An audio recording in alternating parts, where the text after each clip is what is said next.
I have played a lot of twin-stick shooters on PS4, and Tesla vs. Lovecraft is a new one that's now available. But is this one that should be coiling onto your system, or is it just a really shockingly bad experience?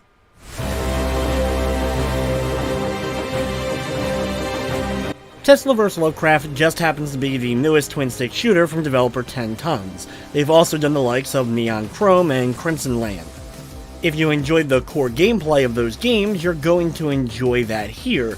However, instead of being mission-based, the levels here in Tesla vs. Lovecraft are arenas where you just have to survive and kill everything on screen in order to move on to the next map.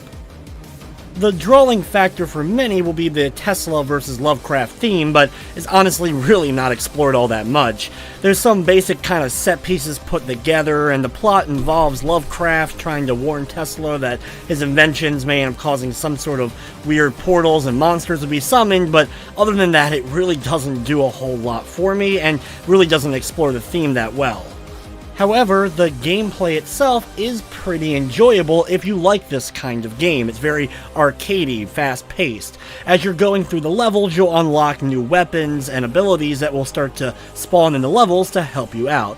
The whole idea of having Tesla as a playable character is kind of cool. You're able to kind of do electrical moves through walls, so you can teleport to get to secret areas, get items, and then be able to kind of barricade yourself for a few moments before the monsters end up breaking down those walls. There's a decent amount of variety when it comes to all the weapons, power-ups, and other stuff that you'll get throughout that at least keep the game fresh. There's also some unlockables that you can only get via crystals, and these crystals appear mostly once you've completed the game for the first time on its initial difficulty, but these will end up being permanent upgrades to your character. The other ones are just ones that could potentially spawn in the levels.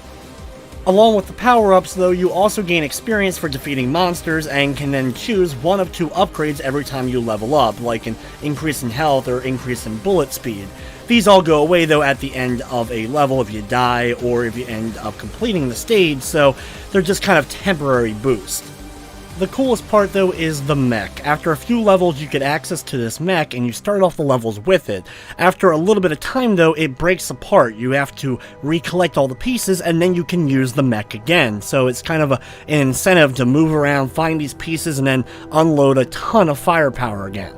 The game's broken up into 3 chapters with a fair amount of levels. There's just not a lot of variety, though, to its core gameplay, as well as even the enemy types that you'll have to deal with. There is an endless mode, like a survival mode, that you have multiple difficulties as well, so there is a decent amount that you'll be able to do, but it ends up getting repetitive relatively quickly, so unless you're a diehard fan of this genre, you may end up finding yourself getting bored before too long. From the technical side of things, though, the game ran smoothly. It didn't run into any major glitching, crashing, or slowdown of any sort.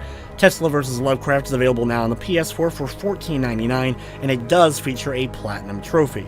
The game is also available on PC, Nintendo Switch, and the Xbox One. Overall, I've played a lot of twin-stick shooters, a lot of them from 10 Tons, and I like and enjoy all of them. The thing is, though, they all don't have a ton of depth to them, and I really wish the theme was better explored here with Tesla vs. Lovecraft. There is the 2-player co-op, so that's also a nice little addition and fun if you have a friend to join you, but honestly, for the price tag, you may want to wait for a sale on this one. With everything said, I'm going to be giving Tesla vs. Lovecraft a 7 out of 10.